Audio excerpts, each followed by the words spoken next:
পূর্ণতা রুকাইয়ার শনি। পর্ব ৬। তটিনী এক মুহূর্তের জন্য থামল। ছাদের প্রবল বাতাসে ওর চুলগুলো অবাধ্য হয়ে উঠছে, কিন্তু ওর দৃষ্টি মাহিয়ার ওপর পাথরের মতো স্থির। চকলেটের প্যাকেটটা ছিঁড়ে মুখে দিয়ে সে অত্যন্ত ধীরস্থিরভাবে কার্নিশ থেকে সরে এল। মাহিয়ার সামনে গিয়ে ওর চুলের মুঠিটা আবারও সজোরে ঝাপটে ধরল সে। ব্যথায় মাহিয়ার মুখটা উপরে উঠে আসতেই তটিনী গর্জে উঠল। তুই কি জানিস ওই রাতে আরজু কতটা অসহায় ছিল? মেয়েটা কাঁদছিল, ওর মাথা গোজার ঠাঁই ছিল না। আর তুই? তুই ছিলি ওর তথাকথিত প্রিয় বান্ধবী। নিজের দম্ভ আর আভিজাত্যের খাতিরে তুই ওকে কুকুরের মতো বের করে দিলি। তুই তো জানতিস ওর পাশে দাঁড়ানোর মতো তখন কেউ ছিল না। একটা রাত মাহি, জাস্ট একটা রাত। ওই একটা রাত আশ্রয় দিলে কি তোর রাজপ্রাসাদ তাসের ঘরের মতো ভেঙে পড়ত? মাহিয়া ডুকরে কেঁদে উঠল, কান্নায় ওর বুক ফেটে যাচ্ছে যেন। কিন্তু এতে তটিনীর ক্রোধ কমার পরিবর্তে তিরতির বেড়ে যায়। এই মেয়ে কাঁদছে, কিন্তু এই কান্না অনুশোচনার নয়, মেয়েটা মোটেও অনুতপ্ত নয়। তটিনীর রাগ হচ্ছে, ভীষণ রকমের রাগ হচ্ছে। যদি এমন কাজ সে করত তাহলে তো সে নিঃশ্বাস আটকেই মারা যেত। হ্যাঁ, সে সময় হয়তো মাহিয়ার পরিবার আরজুরকে আশ্রয় দেওয়ার মতো বা তটিনীর মতো সচ্ছল ছিল না, কিন্তু এক রাতের জন্য কি অবস্থাপন্ন হওয়ার দরকার পড়ে? এই মেয়ের জায়গায় সে থাকলে তো অনুশোচনা, অনুতপ্ততায় শ্বাস আটকে মারা যেত। এই মেয়ের মন খারাপের জন্য আরজুকে কত কিছু করতে দেখেছে সে, তাহলে এই মেয়ের মনে সেগুলো আঁচড় কাটতে ব্যর্থ কেন? মানুষের নিকটে বন্ধুত্ব শব্দটা এত ঠুনকো কেন? তটিনী ওর চুলের মুঠি আরও জোরে চেপে ধরে ওর কানের কাছে মুখ নিয়ে গিয়ে অত্যন্ত বিষাক্ত স্বরে বলল, তোর জায়গায় আমি থাকলে ওকে নিজের বুকের ভেতর আগলে রাখতাম। তোর সাত কপাল যে ও তোকে এতটা আপন ভাবত। ভাব সেই রাতে ওর কিছু হয়ে যেত, ও আমার পর্যন্ত পৌঁছাতেই না পারত। সেদিন যদি ও মরে যেত তাহলে তোর খারাপ লাগত না? ও তো তোকে বেস্ট ফ্রেন্ড ভাবত। আচ্ছা, সেদিনের কথা বাদ দি, আজকে তো তুই ওকে দেখে খুশি হয়ে জড়িয়ে ধরে মাফ চাইতে পারতি। ভুলে যেতাম সেদিনের করা বেইমানি, কিন্তু তুই তো ওর অভিজাত্যের বন্ধু ছিলি। আজ যখন নিজের স্বামী আর বান্ধবীর বেইমানির কথা সামনে উঠে এসেছে হাউমাউ করে কাঁদছিস। এখন বুঝছিস তো বেইমানি শব্দটার ওজন কতটা? মাহিয়ার অনুশোচনা হচ্ছে না, কিন্তু আফসোস ঠিকই হচ্ছে। সেদিন আসলেই সে ভুল করে ফেলেছে। যদি আরজুকে হাত করে রাখত আজ এই মেয়েটার জায়গায় বোধহয়ও থাকতে পারত, ভেবেই ভীষণ আফসোস হচ্ছে তার। আরজু মতো অন্তর্মুখী মেয়ের সঙ্গে বন্ধুত্ব করাটা বেশ টাফ ব্যাপার ছিল ৫-৬ বছর পূর্বে, কিন্তু অসম্ভব ছিল। আরজু এক বন্ধুত্ব পাগল মেয়ে ছিল। যে জেনারেশনে মেয়েরা প্রেমপ্রীতির জন্য বন্ধুত্ব ছাড়তে দুইবার ভাবে না, সেই জেনারেশনে আরজু একটা সত্যিকারের বন্ধুত্বের কাঙাল ছিল। আর ওর এই প্রবল ইচ্ছেকে কাজে লাগিয়েই মাহিয়া ওর বন্ধু হয়েছিল, যাকে আরজু নিজের সবথেকে আস্থাভাজন ভাবত। তটিনীর চোখ দুটো থেকে যেন আগ্নেয়গিরির অগ্নুৎপাত হচ্ছে। মাহিয়ার চুলের মুঠি ধরে হ্যাচকা টান দিয়ে ছাদের একেবারে কিনারার দিকে নিয়ে যেতে শুরু করল। মাহি ভয়ে চিৎকার করে উঠল। ওর পায়ের নখ মেঝেতে ঘষে যাচ্ছে, কিন্তু তটিনীর শক্তির সামনেও নগণ্য। তটিনী দাঁতে দাঁত পিষে চিৎকার করে বলল, লাফ দে, তাড়াতাড়ি লাফ মার বলছি। তোদের মতো বেঈমানদের এই পৃথিবীতে শ্বাস নেওয়ার কোনো অধিকার নেই। মর তুই।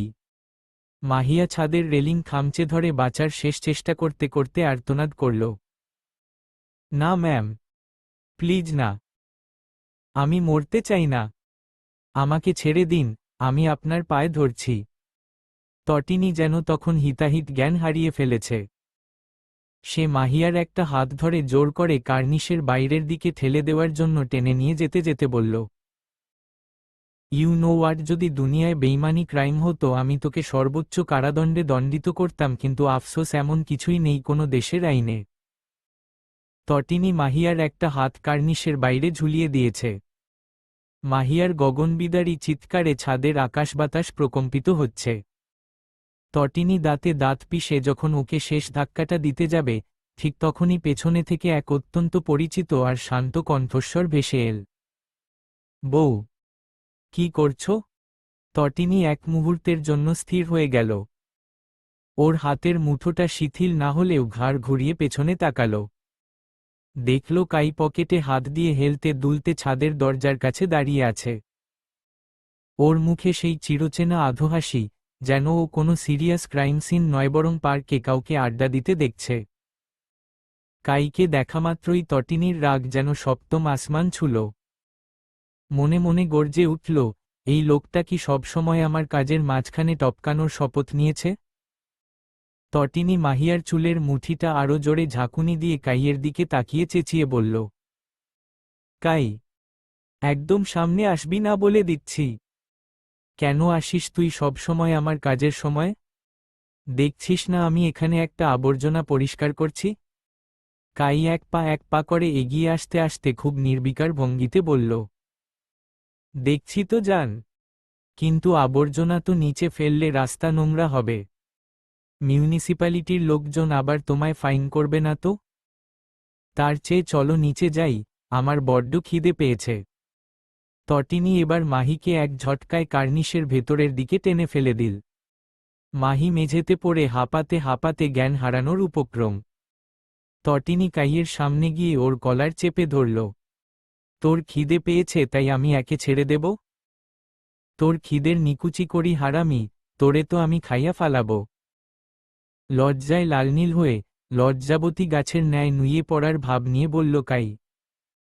ছি তনু, তুমি তো আমাকে আগেই খেয়ে ফেলেছ। এসব কথা কি পাবলিক প্লেসে বলে? নুরি হতবিহ্বল হয়ে চেয়ে আছে তটিনী আর কাইয়ের দিকে। এরা মানুষ নাকি এলিয়েন এটা বুঝতে চাইছে সে এই মুহূর্তে। তটিনী কাইয়ের এই ন্যাকামিপূর্ণ উত্তর শুনে এক মুহূর্তের জন্য স্তব্ধ হয়ে গেল। মরাত্মক রাগের মাঝে ওর ভ্রু কুঁচকে এল। এই লোকটা কি কোনোদিন সিরিয়াস হবে না? এত বড় একটা ঘটনার মাঝখানে এসে ও কিনা রোমান্টিক ডাবল মিনিং জোকস মারছে। কাই, তুই কি এই ফালতু জোকসগুলো করার জন্য এত দূর আসছিস? তোরে আমি কি বলছি আর তুই কি বুঝলি? তোরে আস্ত চিবিয়ে খাওয়ার কথা বলছি আমি, বজ্জাত লোক। কাই তটিনীর রাগী চেহারার দিকে তাকিয়ে একটা বর্ষর শ্বাস ফেলে নাটকীয়ভাবে হাত দুটো বুকের ওপর রাখল। তটিনীর কলার ধরা হাতটার ওপর নিজের হাত রেখে শান্ত গলায় বলল, আরে বাবা, তুমি তো এমনই আমাকে চিবিয়ে খাচ্ছ প্রতিদিন। আকস্মাৎ মুচকি হেসে তটিনী পা উঠায়। বউয়ের উদ্দেশ্য বুঝতে ঈষৎ সময় লাগে কাইয়ের। দ্রুত পায়ে সরে যায় সে তটিনীর নিকট থেকে। যদি আর এক সেকেন্ডও দেরি হতো তাহলে ওর ভবিষ্যতে অক্ষমতার দাগ লেগে যেতে দেরি হতো না। তটিনী মৃদু হেসে তারিফ করে জামাইয়ের। Good, very good. কাই মেকি হেসে জবাব দেয়, হুম। বউ তুমি তোমার কাজ করো, আমি এখানেই দাঁড়িয়ে দাঁড়িয়ে সেই সুন্দর দৃশ্য উপভোগ করি যাও। তটিনী পুনরায় মাহিয়ার অভিমুখে ফিরতেই মাহিয়ার পাণ্ডুর মুখশ্রীর বিভীষিকা কয়েক গুণ পরিবর্ধিত হল। মৃত্যুর অতি সন্নিকট হতে ফিরে আসার যে নিদারুণ যন্ত্রণা, তা ওর প্রতিটি কোষে কাঁপন ধরিয়ে দিচ্ছে। মাহিয়া এবার হিতাহিত জ্ঞান হারিয়ে আর্তনাদ করে উঠল, প্লিজ তটিনী, আমাকে ছেড়ে দেও। আমি দিলের কাছে যাব, ওর পায়ে ধরে মাফ চাইব। আমি জানি ও কতটা নরম মনের মানুষ, ও ঠিক আমাকে মাফ করে দিবে। প্লিজ একটা সুযোগ দে। দিল, এই শব্দটা মাহিয়ার কলুষিত কণ্ঠে উচ্চারিত হওয়া মাত্র তটিনীর কর্ণকুহরে যেন তপ্ত সীসা ঢেলে দিল কেউ। আরজুর প্রতি ওর এই সুতির মমত্ববোধ আর অধিকারবোধের জায়গায় অন্য কারো ভাগ বসানো তটিনীর নিকট অসহনীয়।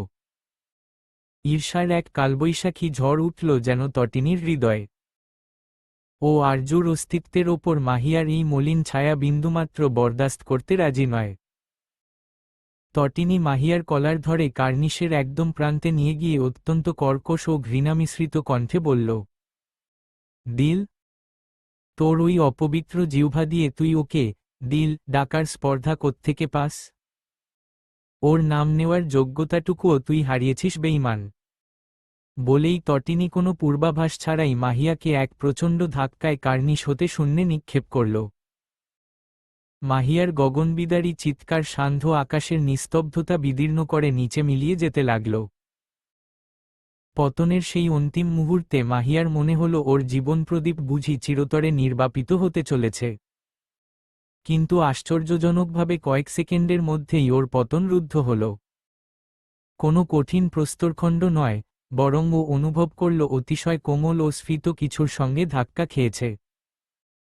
মাহিয়া ভয়ে নিজের চোখজোড়া বুজে রেখেছিল, ভাবছিল এই বুঝি যমদূতের সাক্ষাৎ পেল।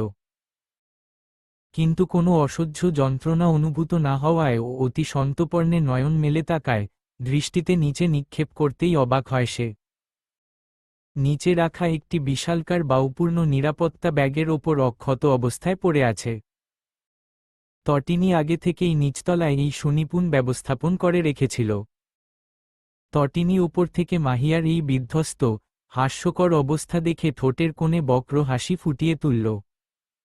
ওর নেত্রপল্লবে তখন শিকারী বিড়ালের ন্যায় এক পৈশাচিক তৃপ্তি। পাশে দাঁড়িয়ে থাকা সুঠাম দেহের গার্ডের দিকে তীক্ষ্ণ দৃষ্টি নিক্ষেপ করে তটিনী আদেশ দিল, যাও, জঞ্জালটা তো নিচে পড়েছে, ওটাকে আবার টেনে হিচড়ে তোমাদের ম্যামের কেবিনে নিয়ে আসো, আমিও ওখানেই যাচ্ছি। তটিনীর আদেশে ক্ষিপ্র গতিতে গার্ডরা নিচে নেমে গেল। তটিনী পুনরায় আয়েশ করে একটি চকলেট মুখে দিয়ে কাইয়ের দিকে তাকিয়ে ভ্রু কুঁচকে বলল, কি দেখছিস? আমি ভেবেছিলাম মেরে দিবে। মরে গেলে কাহিনী শেষ বেব। তাতে মজাও নেই, ধুকে ধুকে মরলে বেশি মজা হয় নাকি? এটা আমার কথা জিমিন আর আরজুর উক্তি, আমি আমার বন্ধুদের উক্তি থুড়ি না অমান্য করতে পারি। কথাটা শেষ করেই তটিনী লিফটের দিকে পা বাড়াল। কাই পকেটে হাত দিয়ে একটা শীষ কেটে পেছনে পেছনে হাঁটতে শুরু করল। করিডোরে তখনও আতঙ্কের রেশ কাটেনি। নুড়ি পাথরের মতো দাঁড়িয়ে দেখছে সব। তটিনী আরজুর কেবিনের সামনে পৌঁছাতেই দেখল, গার্ডরা জবুথবু হয়ে থাকা মাহিয়াকে হিচড়ে নিয়ে আসছে। মাহিয়ার শরীরের কাপড় ধুলোয় মলিন, চোখের কাজলে সারা মুখ বিভৎস হয়ে আছে। মরণভয় ওকে এতটাই গ্রাস করেছে যে ও ঠিকমতো দাঁড়াতেও পারছে না। ঠিক কয়েক বছর আগে এভাবেই বিয়ের সাজে দেখেছিল তটিনী। প্রিয় সখীর ওই দশা সে জীবনেও ভুলবে না। তটিনী কেবিনের দরজাটা সজোরে ঠেলে ভেতরে ঢুকল। আরজু তখন নিজের বিশাল রিভলভিং চেয়ারে গা এলিয়ে বসে আছে, ওর সামনে রাখা ল্যাপটপের স্ক্রিনে কিছু একটা ফাইল খোলা। তটিনীকে ঢুকতে দেখে আরজু মৃদু হাসল। তটিনী পাশের সোগায় গা এলিয়ে দিতেই কাই এসে গা ঘেঁষে বসল। তটিনী বিরক্ত হল বটে, কিন্তু প্রতিবাদ করল না, আরজুর দিকে চেয়ে বলল, আই এম ডান বেব, যা করার কর, এবার আমি বাসায় যাব। ফারার সঙ্গীতে উড়াধুরা নাচতে চাই, তাই তাড়াতাড়ি করবি দিল। আরজু ল্যাপটপ থেকে তার নিষ্পৃহ দৃষ্টি সরিয়ে নিল। তার শান্ত দুঃখ চোখে তখন এক হিমশীতল গাম্ভীর্য, যেন কোনো নিস্তব্ধ সরোবরের অতলে এক আগ্নেয়গিরি সুপ্ত হয়ে আছে। সে চেয়ারটি মন্থর গতিতে ঘুরিয়ে মাহিয়া নামক সেই পতনোন্মুখ বেইমান শুঁড়িদের দিকে স্থির নেত্রে তাকাল। মাহি তখন যন্ত্রণায় ও অপমানে আরজুর পায়ের কাছে মাথা নুইয়ে বসে আছে। আরজু অত্যন্ত নিরুত্তাপ কণ্ঠে বলল, stand up miss Mahi. Arzu তার শীতল নেত্রযুগল মাহিয়ার কম্পমান মুখশ্রীর ওপর স্থির রাখল। আরজুর কণ্ঠস্বরে কোনো ক্রোধ নেই, নেই কোনো উচ্চবাচ্য, অথচ সেই নিষ্পৃহতাই মাহিয়াকে সহস্র তপ্ত শালাকার ন্যায় বিদ্ধ করছে যেন। আরজু শান্ত অথচ দৃঢ় স্বরে পুনরায় আদেশ করল, স্ট্যান্ড আপ মিস মাহি। তুমি তো আভিজাত্যের শিখরে বিচরণ করা এক অনন্য মানবী ছিলে। আজ এভাবে ধূলিমলিন হয়ে কার চরণে আশ্রয় ভিক্ষা করছ? মাহিয়া টলটলায়মান পদে উঠে দাঁড়ানোর চেষ্টা করল। তার বিস্রস্ত কেশরাশি আর অশ্রুসিক্ত অবয়বে পরাজয়ের এক নিদারুণ কালিমা। কোনোমতে টলতে টলতে দাঁড়িয়ে নিভু নিভু দৃষ্টিতে চাইল আরজুর দিকে। আরজু ইশারা করে বলল, সিট ডাউন। আমি প্রফেশনাল আর পার্সোনাল লাইফ আলাদা রাখি, তাই সিট ডাউন। আরজু তার প্রশস্ত রিভলভিং চেয়ারে হেলান দিয়ে অত্যন্ত ধীরলয়ে কথাগুলো বলল। তার অবয়বে এক প্রকার রাজকীয় নিষ্পৃশ্যতা, যা মাহিয়াকে ভেতরে ভেতরে আরও ক্ষুদ্র করে দিচ্ছে। মাহিয়া কম্পমান হস্তে নিজের আঁচলটা জড়িয়ে ধরে সংকুচিত হয়ে সামনের কাঠের চেয়ারটিতে বসল। আরজু তার দিকে এক পলক তাকিয়ে তটিনীর দিকে চাইল। তটিনী তখন কাইয়ের বাহুলগ্ন হয়ে বেশ আয়েশ করে বসে আছে, তা দেখে মুচকি হেসে বলল, কষ্ট হচ্ছে মাহি? এই যে তটিনী তোকে ছাদ থেকে ফেলে দিল, কয়েক সেকেন্ডের জন্য হলেও তো মৃত্যুকে স্পর্শ করেছিলি, তাই না? একবার ভাবত, সেই রাতে আমার মনের অবস্থা কেমন ছিল, যখন নিজের সবথেকে কাছের মানুষগুলো আমাকে মাঝরাস্তায় ছুঁড়ে ফেলে দিয়েছিল। আমার কাছে তো কোনো সেফটি ব্যাগ ছিল না মাহি। আমাকে বাড়ির লোক তাড়িয়ে দেওয়া পর সর্বপ্রথম তোর কথা মাথায় এসেছিল আমার, তুই আমাকে একটা রাত থাকতে দিবি এই আশায় তোর দুয়ারে গেছিলাম আমি। তুই তো জানিস আমাদের দেশে রাতে মেয়েদের কিভাবে ছিঁড়েখুঁড়ে খাই, জানতিস না বল? কেন ওই আশাটা এসেছিল জানিস? তোর জন্য, কারণ তুই বলতি আমার কিছু হলে যেন আমি সবার আগে তোকে খুঁজি। তোর কথা মতো আমি খুঁজেছিলাম, কিন্তু তুই আমাকে ফিরিয়ে দিলি, সেদিন ফিরিয়ে দিয়ে আজ অপমান করছিস। আমি কি বোকা ছিলাম তাই না? বরাবরই আমি লজিক্যাল মানুষ, কিন্তু এই বন্ধুত্বে যেয়ে আমার লজিক যেন কোথায় হারিয়ে যায়। মাহিয়া অধোমুখে রোদন করতে লাগল, তার নীরব ক্রন্দন যেন আজ বড়ই অর্থহীন। আরজুর এই প্রশান্ত অথচ শানিত বাক্যবান তটিনীকেও ক্ষণিকের জন্য বিচলিত করল। তটিনী কাইয়ের দিকে আর চোখে তাকিয়ে সোফায় নিজের অবস্থানটি সামান্য পরিবর্তন করে নিল। আরজু যান্ত্রিক ভঙ্গিতে টেবিলের ওপর থেকে একটি সুদৃশ্য খাম মাহিয়া অভিমুখে ঠেলে দেয়। কম্পমান হস্তে খাম খুলতেই বিস্ময় চোখজোড়া বড় বড় হয়ে যায় মাহির। তার টার্মিনেশন লেটার। সহ্য হল না আর মাহিয়ার আক্রোশে আসন ছেড়ে দাঁড়িয়ে পড়ল। চিৎকার করে বলল, না আরজু, এসব হবে না। তুই পার্সোনাল ইস্যুর জন্য আমাকে চাকরি থেকে বের করতে পারিস না। এটা একদম ঠিক না, প্রফেশনাল ক্ষেত্রে তুই আমার সাথে এমনটা করতে পারিস না। আরজু ঠোঁট কামড়ে হাসল, সে যেন মাহিয়ার এই অগ্নিগর্ভ বাক্যবাণেরই প্রতীক্ষায় ছিল। কলম ধরার সময় বাচ্চার দায়িত্ব আর বিজনেসের ভার ধরেছে আরজু, আজ কিনা এই মেয়ে তাকে প্রফেশনালিজম শেখাচ্ছে। সুনিপুণ অবয়বে এক প্রকার পৈশাচিক প্রশান্তি মেখে অত্যন্ত ধীরলয়ে উচ্চারণ করল, ঠিক বলছিস তুই। একদম ঠিক বলছিস মাহি। বলেই আরজু ড্রয়ার থেকে একটা কালো রঙের ফাইল বের করে টেবিলের ওপর সশব্দে আছাড় মারল। ফাইলের ভেতরকার প্রতিটি পৃষ্ঠা যেন মাহিয়ার কৃতকর্মের সাক্ষ্য হয়ে বাতাসে ডানা ঝাপটাচ্ছে। আরজুর চাউনি মধ্যাহ্নের সূর্যের ন্যায় প্রখর হয়ে আসে, সে বরাবর নিজের প্রতিটি কাজ নিখুঁতভাবে করতে পছন্দ করে, তা হোক না কেন প্রতিশোধ নেওয়া। বিগত ৩ বছরে যে কোম্পানিতে প্রায় ১০ লক্ষ টাকার হিসাবের হেরফের হয়েছে, আর আশ্চর্যজনকভাবে সেই প্রতিটি দুর্নীতির পিছে তোর স্বাক্ষর আর তোর হাতের ছাপ স্পষ্ট। কোম্পানির নিয়ম অনুযায়ী এই পুরো অর্থ তোকে এখন ফেরত দিতে হবে। তুই যে পাতায় চলছিস তার প্রতিটি শিরা আমার নখদর্পণে আছে। মাহিয়া স্তব্ধ হয়ে যায়, এই কথা তো বাইরে আসার কথা নয়। তার বাকশক্তি লোপ পেয়েছে, পাংশুটে মুখশ্রীতে সুস্পষ্টভাবে ফুটে উঠেছে আসন্ন ধ্বংসের প্রতিচ্ছবি। আরজু এবার চেয়ারে হেলান দিয়ে তটিনীর দিকে এক পলক চেয়ে পুনরায় মাহিয়ার উদ্দেশ্যে বলল, আর শোন, তুই প্রফেশনাল লাইফ নিয়ে খুব চিন্তিত তো? তাই তোর এই কুকীর্তির কথা আমি তোর স্বামীকেও জানিয়ে দিয়েছি। সে এখনই এখানে আসছে। শুনেছি তোর হাজবেন্ড তোকে না তোর চাকরিকে ভালোবাসে, সরি আই মিন তোর স্যালারিকে ভালোবাসে। এখন লোকটা তোর কি করবে কে জানে। মাহি ভয়ে কাঁপতে থাকে, মান্নান আসলেই তার টাকাকে ভালোবাসত, এখন যদি জানতে পাই তার চাকরি চলে গেছে তাহলে তো ওকে মেরেই ফেলবে। ঠিক তখনই ব্যগ্র পায়ে কেবিনে প্রবেশ করল একজন পুরুষ। চালচলনে বখাটেপনা ঠিকরে বের হচ্ছে যেন। মান্নান কক্ষে প্রবেশ করেই প্রথমে মাহিয়াকে এক পলক দেখল, যার অবস্থা এখন ঝোড়ো হাওয়ায় বিধ্বস্ত কোনো লতার ন্যায়। অতঃপর সে আরজুর দিকে তাকিয়ে কৃত্রিম বিনয় প্রদর্শন করে বলল, ম্যাম, আপনি আমাকে ডেকে পাঠিয়েছেন? মাহির কোনো ভুল হয়েছে কি? ও তো খুব দক্ষ কর্মী, আমার বিশ্বাস ও এমন কিছু করবে না যাতে আপনার ক্ষতি হয়। আরজু তার ওষ্ঠপ্রান্তে এক সূক্ষ্ম বিষাক্ত হাসি ফুটিয়ে তুলল। টেবিলের ওপর রাখা সেই কালো ফাইলটি মান্নানের দিকে অবহেলার সাথে ঠেলে দিয়ে বলল, ভুল নয় মান্নান সাহেব, একে বলা হয় বিশ্বাসঘাতকতা।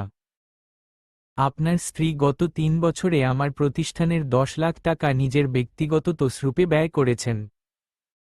এই যে দেখুন, প্রতিটি ডকুমেন্টসে ওর সাইন আছে, এখন ওর চাকরিটা চলে গেছে। তাই আমি আশা করব আপনারা ১০ দিনের ভিতরে টাকা ফিরত দিবেন, না হলে আমাকে বাধ্যতামূলক আইনি পদক্ষেপ নিতে হবে। মান্নান ফাইলের প্রতিটি পাতায় ১০ লক্ষ টাকার বিশাল অঙ্ক দেখতেই তেতে উঠল। চোখে মুখের ধূর্ততা মুহূর্তেই এক হিংস্র উন্মত্ততায় রূপ নিল। মাহিয়া ভয়ার্ত চোখে মান্নানের দিকে তাকিয়েছিল, ওর প্রতিটি পেশি আসন্ন কোনো প্রলয়ের আশঙ্কায় কাঁপছে। মান্নান এক ঝটকায় মাহিয়ার চুলের মুঠি ধরে দাঁতে দাঁত পিষে চেঁচিয়ে উঠল, হারামজাদি! এত বড় সাহস তোর! ১০ লাখ টাকা তুই সরিয়েছিস, আমাকে তো বলেছিলি ওগুলো তোর বোনাস আর ইনক্রিমেন্ট থেকে আসছে, আর এখন বলছিস চাকরিও নেই। তুই কি ভেবেছিস আমি তোকে বসিয়ে বসিয়ে খাওয়াব? ওই টাকা কই? এখনই বল টাকাগুলো কোথায় রেখেছিস? মাহিয়া ব্যথায় কুঁকড়ে গিয়ে আর্তনাদ করল, মান্নান, আমাকে মেরো না। আমি তো সব তোমার ব্যবসার জন্যই দিয়েছিলাম। প্লিজ আরজু, ওকে থামাও। কিন্তু আরজু নিজের জায়গায় বসে নির্বিকারভাবে টেবিলের ওপর রাখা কফি মগে চুমুক দিচ্ছে, ঠিক যেভাবে সেই রাতে মাহি ওর দিকে নির্বিকারভাবে চেয়েছিল। মান্নান মাহিয়ার গালে সজোরে এক চড় কষিয়ে দিয়ে বলল, চোপ! একদম কথা বলবি না। তুই আমাদের পথে বসিয়েছিস। যে স্যালারির অহংকারে তুই আমাকে নাচাতি, সেই স্যালারি যখন নেই, তখন তোর মতো চোরকে দিয়ে আমি কি করব? তোর বাপের বাড়ি থেকে টাকা আনবি, যেভাবে পারিস শোধ করবি, না হলে তোকে আমি জ্যান্ত পুঁতে ফেলব। তটিনী আর কাই মজা নিয়ে বিনোদন দেখছে, যেন এমন ভাব করে চেয়ে আছে। মান্নানের পৈশাচিক চিৎকার আর মাহিয়ার আর্তনাদে দেয়ালগুলো যেন কেঁপে উঠছে। আরজু তার কফির মগে শেষ চুমুক দিয়ে অত্যন্ত ধীরলয়ে সেটি টেবিলের ওপর রাখল। তার চোখে মুখে এখন এক অদ্ভুত প্রশান্তি, যেন বহু বছরের পুঞ্জীভূত কোনো দহন আজ শীতল হতে শুরু করেছে। আরজু চেয়ার ছেড়ে উঠে দাঁড়ায়। তার আভিজাত্যপূর্ণ অবয়ব আর ধীরস্থির চলন যেন মান্নানের উন্মত্ততাকে মুহূর্তেই থমকে দিতে যথেষ্ট। আরজু নিস্পৃহ কণ্ঠে বলল, মান্নান সাহেব, দয়া করে আমার প্রফেশনাল স্পেসটা নষ্ট করবেন না। আপনাদের পারিবারিক কাদা ছোড়াছুড়ি কিংবা হিসাব নিকাশ, যা করার বাড়িতে গিয়ে করুন। আমার পাওনা টাকাটা যথাসময়ে পৌঁছে দিলেই হবে। এখন আপনারা আসতে পারেন। মান্নান মাহিয়ার চুলের মুঠিটা এক ঝটকায় ছেড়ে দিয়ে রাগে ফুঁসতে ফুঁসতে জবুথবু হয়ে থাকা মাহিকে টেনে তুলল।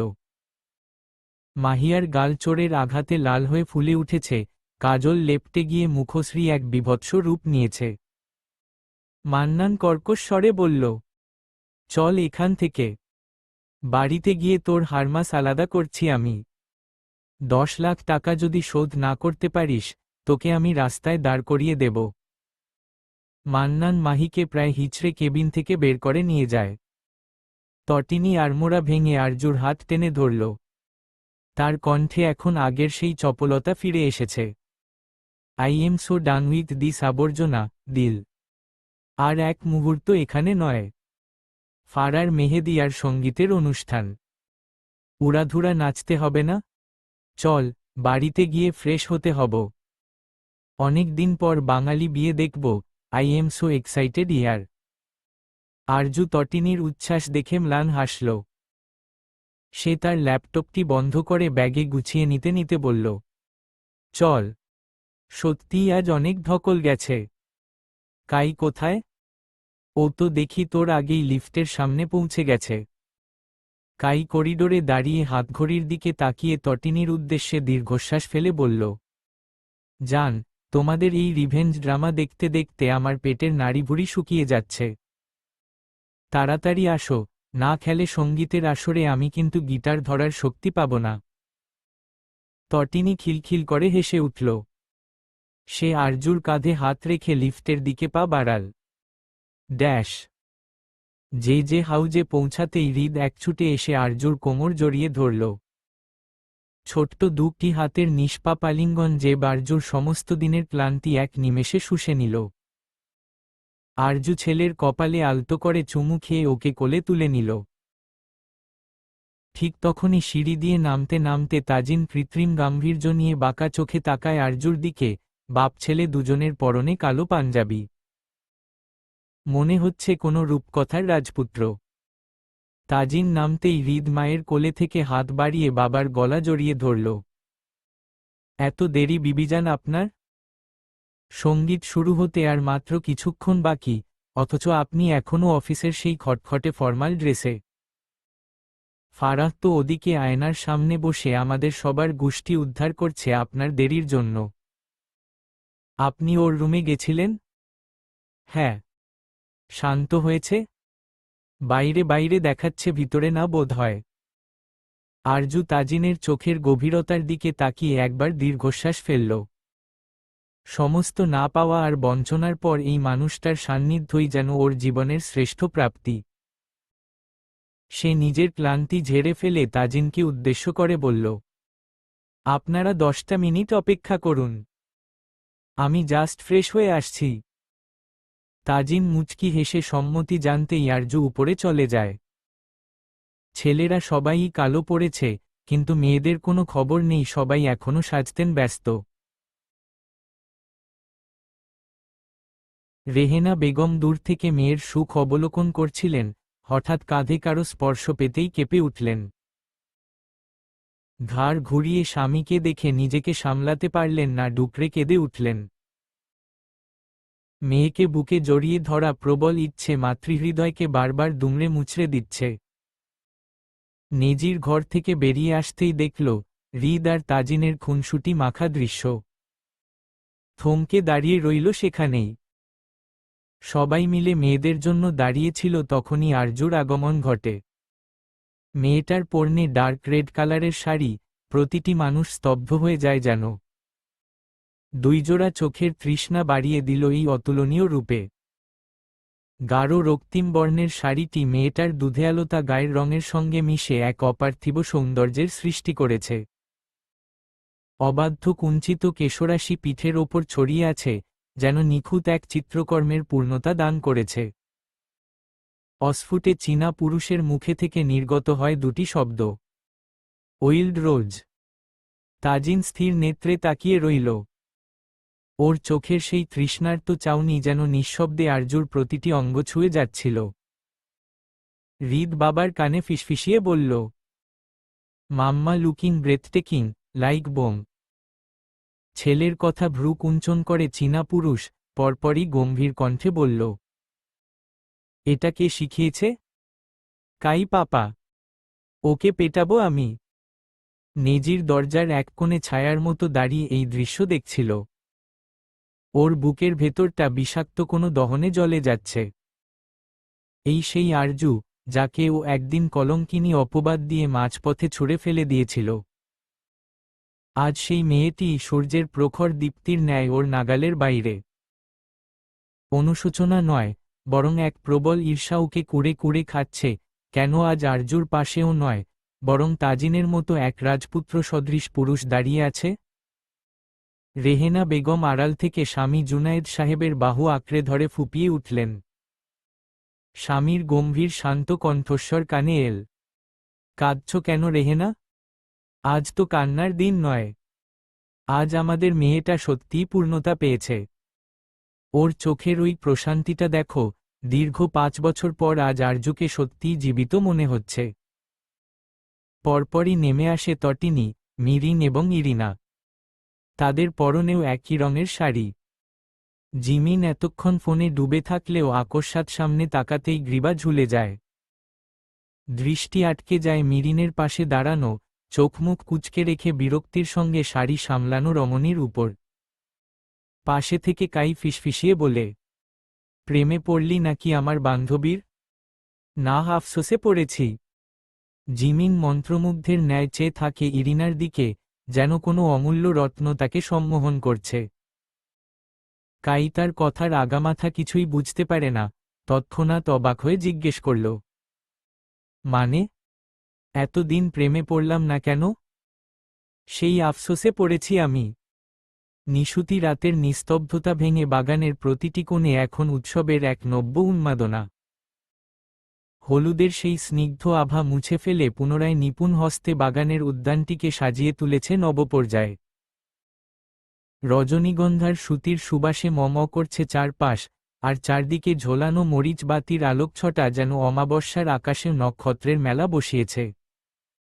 বাগানের ঠিক মাঝখানে সুউচ্চ মঞ্চটি আজ এক রক্তিম মায়াপুরী। লাল মখমলের গালিচায় মোড়া সেই স্টেজের কারুকার্যময় স্তম্ভগুলোতে জড়ানো হয়েছে রক্তজবা আর শ্বেতশুভ্র গোলাপের মালা। রাজকীয় মঞ্চের মধ্যমণি হয়ে বসে আছে ফারাহ। পরনে সবার মতো লাল রঙের শাড়ি, কিন্তু তার পরনেরটা ততটাও গাঢ় রঙের নয়। সায়ের সবকিছু ঠিক করতে করতে এগিয়ে আসছিল বাগানের দিকে। আকস্মাৎ রক্তজবার মতো মেয়েটাকে দেখে থমকে যায় সে। বোবা মেয়েটাকে আজ যেন আরও বেশি স্নিগ্ধ লাগছে। সায়েরের চলার গতি মন্থর হতে হতে একসময় স্থবির হয়ে গেল। সুশোভিত আলোকসজ্জা আর রজনীগন্ধার ঘ্রাণ যেন মুহূর্তেই ফিকে হয়ে এল তার কাছে। তার সমস্ত ইন্দ্রিয় এখন কেবল স্টেজে আসনরত মানবীকে ঘিরেই আবর্তিত হচ্ছে। ফারার পরনের সেই হালকা লাল রঙের শাড়িটি যেন উষালগ্নের আকাশের এক চিলতে রক্তিম আভা, যা আকে আরও মায়াবী করে তুলেছে। সায়ের বিস্ময়বিমূঢ় নেত্রে চেয়ে রইল। এই সেই মেয়ে, যার মৌনতা সায়েরের হৃদয়ে হাজারো প্রশ্নের জন্ম দেয়। আজ সেই স্তব্ধতা যেন এক স্নিগ্ধ অলঙ্কারে রূপ নিয়েছে। সায়েরের মনে হল, বিধাতা বুঝি পরম মমতায় এই রক্তজবাটিকে সৃষ্টি করেছেন, যার প্রতিটি পাপড়িতে লুকিয়ে আছে কোনো এক না বলা উপাখ্যান। কেন হচ্ছে এমন? সে তো এই বোবা রমণীকে ভালোবাসে না, স্রেফ জানিয়ে দিয়েছিল সেদিন। তাহলে কেন হচ্ছে এসব? কেন হৃদযন্ত্রটি এই রমণীকে দেখে অবাধ্য হতে চাইছে? এত কেন উত্তর খুঁজেও পেল না সায়ের। অগত্যা বাগানের এক কোনায় পাতা চেয়ারে যেয়ে বসে পড়ল। তাকাবে সে ওই নারীর দিকে, বোনের চোখেই দেখবে মেয়েটাকে। দেখবে মানে বোনের চোখেই তো দেখে। এসব কি ভাবছে সে? নিজের চিন্তাভাবনায় নিজেই ভীষণ বিরক্ত হল সায়ের। নিজের মনের এই দ্বিধা আর অস্থিরতা ঢাকতেই সে চেয়ারে হেলান দিয়ে এক দীর্ঘশ্বাস ফেলল। ঠিক তখনই পেছনে থেকে এক জোড়া হাতের স্পর্শ সায়েরের কাঁধে অনুভব হল। ঘাড় ঘুরিয়ে দেখল তাজিন দাঁড়িয়ে আছে, ওর চোখে এক অদ্ভুত তৃপ্তির হাসি। তাজিন সায়েরের পাশে বসে আলোকোজ্জ্বল স্টেজের দিকে চাইল, যেখানে ফারাহ এখনো মাথা নিচু করে বসে আছে। পরপর শান্ত স্বরে বলল, কি হয়েছে এসজে? খুব অস্থির লাগছে নিজেকে? নাকি এমন কিছু দেখছ যা অস্বীকার করার শক্তি তোর নেই? সায়ের নিজেকে সামলে নিয়ে একটু কঠোর হওয়ার ভান করে বলল, অস্থির হব কেন? সারাদিন অনেক দৌড়ঝাঁপ গেছে তো, তাই একটু টায়ার্ড লাগছে। আর দেখার কি আছে? ডেকোরেশনটা বেশ ভালো হয়েছে, সেটাই দেখছিলাম। তাজিন একটু শব্দ করে হাসল। সায়েরের চোখের দিকে তাকিয়ে সে অত্যন্ত ধীরলয়ে বলল, ফারাহকে দেখেছিস আজ? ওকে কি সত্যিই তোর শুধু বোন মনে হচ্ছে? তুই ওকে যা বলে ফিরিয়ে দিয়েছিলি, আজও কি তোর বিবেক সেই একই কথা বলছে? সত্যিকে স্বীকার করতে শেখ সায়ের, না হলে এই বোবা মেয়েটার নীরবতা তোকে সারা জীবন দগ্ধ করবে। সায়ের পাথরের ন্যায় নিশ্চল হয়ে বসে রইল। তাজিনের কথাগুলো খুব করে ভাবাচ্ছে তাকে, কেন ভাবাচ্ছে জানা নেই তার। আর চোখে আরও একবার ফারার নতজানু অবয়বটির দিকে চাইল। মুহূর্তেই চোখাচোখি হল তাদের। তৎক্ষণাৎ চোখ ফিরিয়ে নিল সায়ের। তাজিনের দিকে চেয়ে রূঢ় স্বরে বলল, তুই বড্ড বেশি কথা বলছিস তাজিন। তুই আমার বন্ধু, তাই বলে কি আমার ব্যক্তিগত অনুভূতি নিয়ে কাটাছেঁড়া করার অধিকার তোকে কে দিয়েছে? আমি বলেছি না ও আমার বোনের মতো, ব্যাস। এর ওপর আর কোনো কথা নেই। বিরক্ত হল চীনা পুরুষ বউয়ের ভাই যে এত বলদ হবে সেটা জানা ছিল না তার। বউয়ের ভাই বললেও তো ভুল হবে, তার আগে তো এই বলদটা তার বন্ধু। মিথ্যে বলছিস স্যার। নিজের কাছে হয়তো আড়াল করছিস, কিন্তু তোর চোখ তো বেইমানি করছে না। তাজিনের কথাগুলো বড্ড বেশি পীড়া দিচ্ছে তাকে। স্যার এবার উঠে দাঁড়ায়। দাঁতে দাঁত পিষে বলল, থামো তাজিন। তুই জানিস না ওই রাতে কি হয়েছিল? তুই জানিস না কেন আমি ওকে ফিরিয়ে দিয়েছিলাম? আমার অতীতের সেই ছায়া আমি ফারার ওপর পড়তে দিতে চাই না। ও অনেক বেশি পবিত্র, অনেক বেশি স্নিগ্ধ। আমার মতো অন্ধকার মানুষের ছায়া ওর জীবনে বিষিয়ে তুলবে। বলেই স্যার এক মুহূর্ত সেখানে আর না দাঁড়িয়ে দ্রুত পায়ে বাগানের বাইরের দিকে পা বাড়াল। কিন্তু ভাগ্যের এক নিদারুণ পরিহাসে ঠিক তখনই মঞ্চ থেকে ফারার এক করুণ আর্তনাদ ভেসে এল। স্যারের চলার গতি মুহূর্তে রুদ্ধ হল। ঘাড় ঘুরিয়ে দেখল, স্টেজের সিঁড়িতে পা হড়কে ফারাহ পড়ে যেতে যাচ্ছিল। স্যারের মস্তিষ্ক কিছু ভাবার আগেই ওর শরীর বিদ্যুৎ গতিতে স্টেজের দিকে ধাবিত হয়। তৎক্ষণাৎ স্যার ফারাহকে নিজ বাহুবন্ধনীতে টেনে নেয়। শখের পুরুষের স্পর্শ পেতেই কেঁপে ওঠে বোবাফুলের তনুমন। সে কথা বলতে পারে না ঠিকই, কিন্তু তার চোখের সেই নির্বাক চাউনি স্যারকে নিঃশব্দে ধিক্কার জানাচ্ছে যেন। স্যার ফারাহকে দাঁড় করিয়ে ধমকের সুরে বলল, সাবধানে থাকতে পারিস না? যদি কিছু হয়ে যেত? ফারার চোখে অশ্রু টলমল করছে। মুখ ফিরিয়ে আবারও নিজের আসনে বসে পড়ল ফারাহ। স্যার কিছু বলতে চেয়েও পারল না। পারল না একটু সান্ত্বনা বাণী শোনাতে বোবা মেয়েটা। রাগে, দুঃখে প্রস্থান করল সেখান হতে। পাশে দাঁড়িয়ে থাকা তটিনী তাজিনের দিকে তাকিয়ে চোখ টিপল, অর্থাৎ কাজ ঠিকভাবেই হচ্ছে। ড্যাশ। নীলিমা সত্যিই প্রেগন্যান্ট দিল, আর ওর আসলেই 7 মাস চলছে। মিরিনের কথায় ভ্রুকুচকে আসে আরজুর, মানে মেয়েটা মিথ্যা বলছিল না। তুই চাইলে ডিএনএ। সম্পূর্ণ বাক্য পূর্ণ করতে দিল না আরজু, তার পূর্বেই হাত উঁচিয়ে থামিয়ে দিল। গম্ভীর গলায় কর্কশ কণ্ঠে বলল, নো নিড, আমি জানি এটা ভাইয়ার বাচ্চা না। তুই যা বলেছিলি সেটাই করব তাহলে। না, দরকার নেই। বাচ্চাটার ক্ষতি হোক আমি চাই না। কিন্তু বাচ্চাটা তো। যা যাই নো। কিন্তু ভুলে যাস না আমার হৃদের কথা। শোন, কোনো বাচ্চা জেনে শুনে কোনো পাপীর গর্ভে জন্ম নেয় না। সে জন্মের পূর্বেও জানেও না সে কিভাবে জন্মাচ্ছে। প্রতিটি শিশু নিষ্পাপ হয় জন্মের পর। আমি কোনো নিষ্পাপকে আঘাত হানি না। একটু সময় বাচ্চাটার সেফটি আগে। তার মানে তুই ওকে বাচ্চাটার জন্য ছেড়ে দিবি? না, শুধু বাচ্চাটাকে ছাড়ব। মিরিন আর আরজুর আলোচনার মাঝেই এলেক্স ছুটে এসে আরজু কানের ফিসফিসয় কিছু একটা বলল। আতকে উঠল আরজু, এলেক্সের দিকে চেয়ে অবিশ্বাস্য কণ্ঠে বলল, আসলেই এসব করেছে উনি? এলেক্স মাথা নাড়িয়ে হ্যাঁ সম্মতি দিতেই আরজু ছুটল স্টোর রুমের দিকে। স্টোর রুমের জরাজীর্ণ দরজার সামনে পৌঁছাতেই আরজু দেখল দরজাটি বাইরে থেকে লাগানো। তার মানে এলেক্স যা বলেছে তা সত্যি।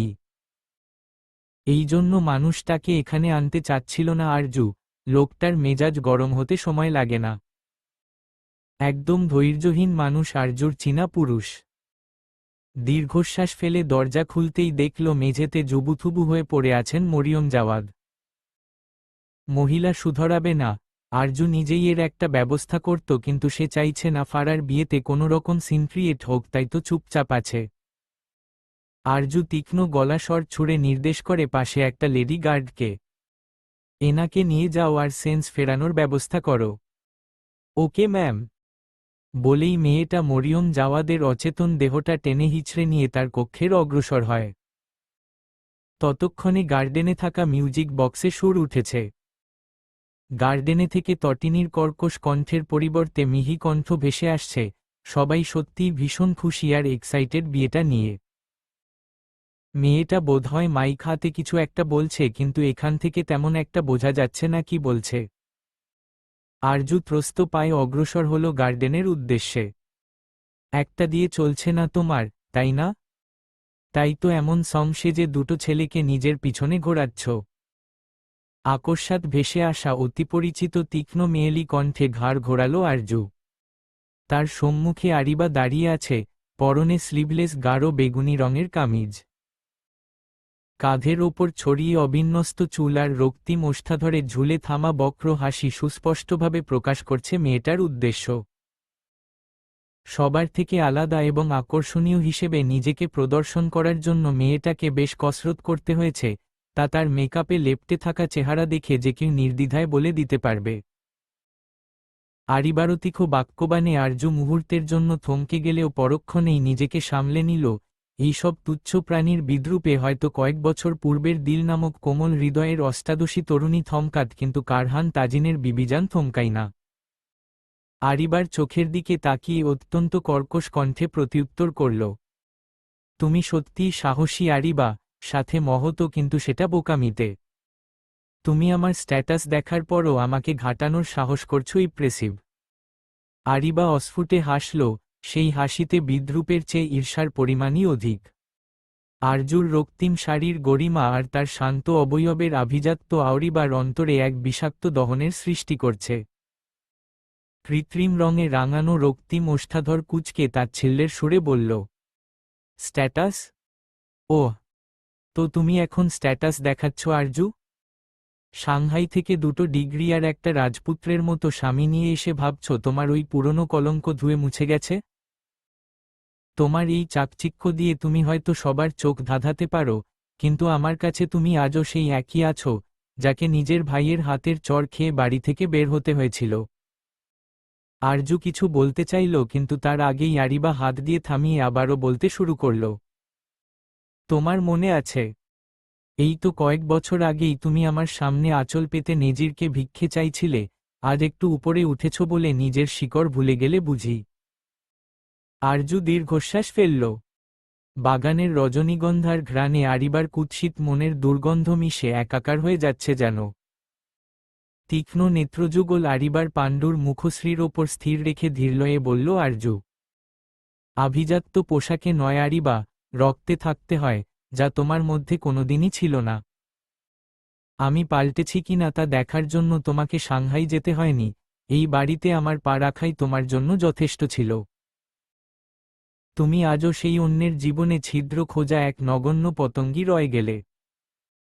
আরিবা কিছু একটা বলতে উদ্ধত হতেই আরজু তীক্ষ্ণ দৃষ্টি দেখে থমকে গেল। আরজু অধর বাঁকিয়ে গম্ভীর মুখে বলল, ভেবেছিলাম তোমাকে বিয়েটা এনজয় করতে দিব, কিন্তু কথা আছে কু, তত্ত্বার পেটে ঘি হজম হয় না। তোমার অবস্থাও এমনি। বাইদা, তুমি বলেছিলে না আমার শাশুড়ি মাকে তোমার আর নেজির ভাইয়ের বিয়ের দিন যে তুমি ভালো ঘরের, বংশীয় ঘরের মেয়ে। কিন্তু আমি তো শুনলাম তোমার বাবা যে কোম্পানির টাকায় নিজের ব্যবসা দাঁড় করিয়েছে। সেদিন আমি তোমার কাছে ভিক্ষে চেয়েছিলাম, কিন্তু তুমি দাওনি। তোমার না দেওয়াতে অবশ্য আমার লাভই হয়েছে, তাই আমি তোমাকে উপহার দিব আমার লাভের খুশিতে। ঠিক 24 ঘন্টার মাঝে তুমি আমার পায়ের কাছে বসে ভিক্ষে চাইবে, সেইভাবেই যেভাবে আমি একদিন তোমার পায়ের পরে এক পঙ্গপালকে চেয়েছিলাম।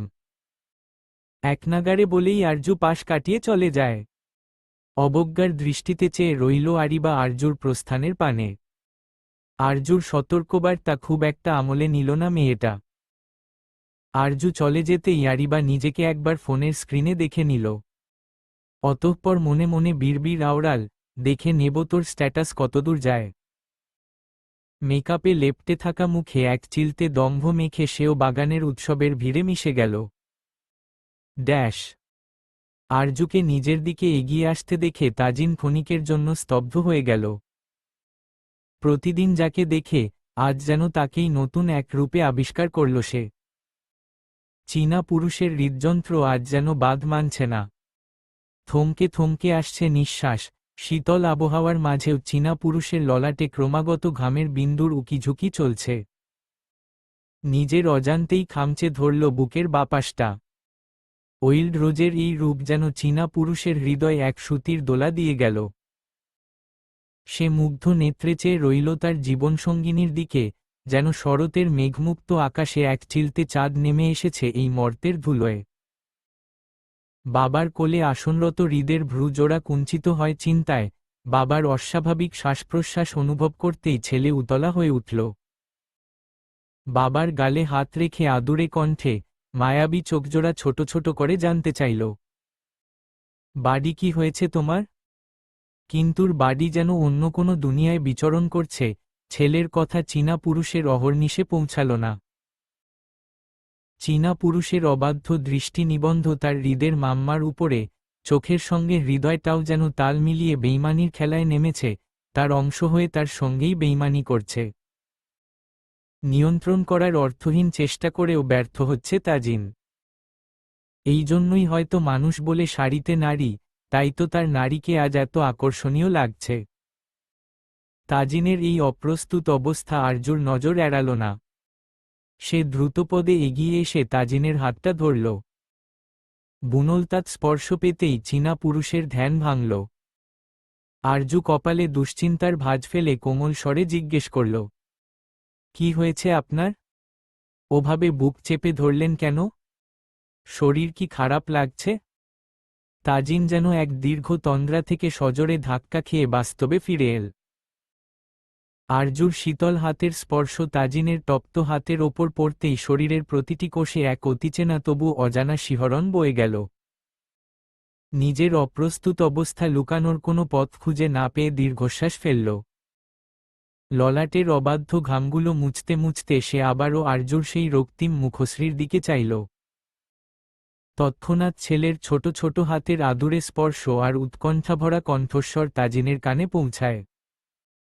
তাজিন হৃদকে নিজের বুকের সাথে আরও নিবিড়ভাবে মিশিয়ে নেয়। ছেলের কপালে আলতো করে নিজের ওষ্ঠাধর ছুঁয়ে মায়াবী স্বরে বলল, কিছু হয়নি বাবা, তোমার বাড়ি একদম ঠিক আছে। আসলে তোমার মাম্মাকে দেখে তোমার ড্যাডার হার্ট অ্যাটাক হচ্ছিল। হৃদ বড় বড় চোখ করে তাকিয়ে থাকে কিথন বাবার শুভ্র গর্ণে, পরপরই বোকার ন্যায় প্রশ্ন করে, কেন বাবা, মামার গায়ে কি হার্ট অ্যাটাকের ভাইরাস লেগে আছে? ছেলের এহেন প্রশ্ন দুজনেই হতবিহ্বল হয়ে একে অপরের দিকে চাইল। পরক্ষণেই ফিক করে হেসে ফেলে দুজনেই। তাজিন ছেলের গালের অধর ছুঁয়ে বলল, হার্ট অ্যাটাক ভাইরাসে হয় এই কথা আপনাকে কে বলেছে প্রিন্স? কেউ বলেনি তো, আমি গেস করেছি। কেন হার্ট অ্যাটাক হয় তাহলে? চীনা পুরুষ ভাবুক ভঙ্গিতে ভাবল কয়েক সেকেন্ড, অতঃপর বিজ্ঞ ব্যক্তির ন্যায় উত্তর দিল, সেটা তো জানি না বাবা। কেন জানো না? আচ্ছা, আমি জেনে তোমাকে বলবো বাড়ি। হৃদের কুঞ্চিত ভ্রুজোড়া নিমেষেই স্বাভাবিক হয়ে গেল। একগাল হেসে আরজুর দিকে তাকিয়ে হাত বাড়িয়ে দিল। আরজু হৃদকে তাজিনের কোল থেকে নিজের কোলে তুলে নিয়ে শান্ত চাউনি নিক্ষেপ করল স্বামী নামক শুভ্র বর্ণের পুরুষটার উপরে। ওইল্ড রোজের এহেন চাউনি দেখে অস্বস্তিতে নিজের দৃষ্টি সরিয়ে নেওয়ার ব্যর্থ চেষ্টা করল তাজিন। আরজু মুচকি হেসেমিহি স্বরে বলল, একজন দক্ষ গেমারের এই হাল সাজে? লোকে দেখলে তো ভাববে কারহান তাজিনকে তার বউ কালো জাদু করেছে। জাদু তো আপনি করেছেন বিবিজান। তাজিনের প্রত্যুত্তরে গভীর ভাঁজ খেলে যায় তার বুনলতার কপালে। তা দেখে শুভ্রে বর্ণের চীনা পুরুষ উচ্চস্বরে হেসে উঠল, কিন্তু কালো জাদু নয়। আমার বিবিজান ওসব নাস্তিক মার্কা কাজ করে না, সে তো প্রেমের জাদু করে। আরজু মন্ত্রমুগ্ধের ন্যায় চেয়ে রইল তার চীনা পুরুষের হাসির দিকে। এই পুরুষ তার মরুময় জীবনের ধুধু প্রান্তরে না এলে কি হতো?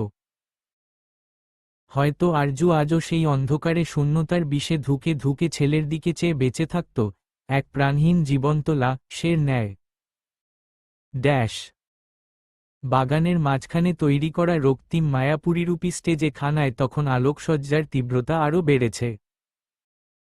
রজনীগন্ধার ঘ্রাণ আর মরিচ বাতির মায়াবী আলোকছটার মাঝে সবাইকে অবাক করে ডিজে বক্স থেকে বেজে উঠল এক উচ্চকিত তালের গান। স্টেজের মাঝে মাইক হাতে বক্র হাসির রেখা ফুটিয়ে দাঁড়িয়ে আছে কাই, পিয়ার্সিং করা ভ্রু আর অধর জোড়া ভীষণ আকর্ষণীয় লাগছে আজ।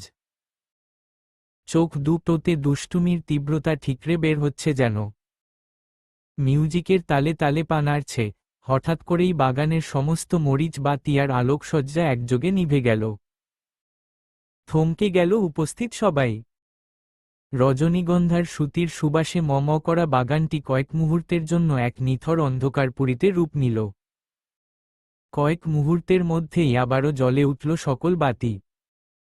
সবার চোখের সামনে ভেসে উঠল তটিনী আর কাইয়ের এক নব্য রূপ। কাইয়ের ঠোঁটের কোণে সেই বক্র হাসি তখনও অমলিন, কিন্তু তার দৃষ্টি নিবন্ধ তার গালিবাজ বউয়ের উপরে। চারিপাশে আলোড়ন তুলল কাইয়ের সঙ্গে মানানসই এবং ভারসাম্যপূর্ণ মিউজিকের সুর।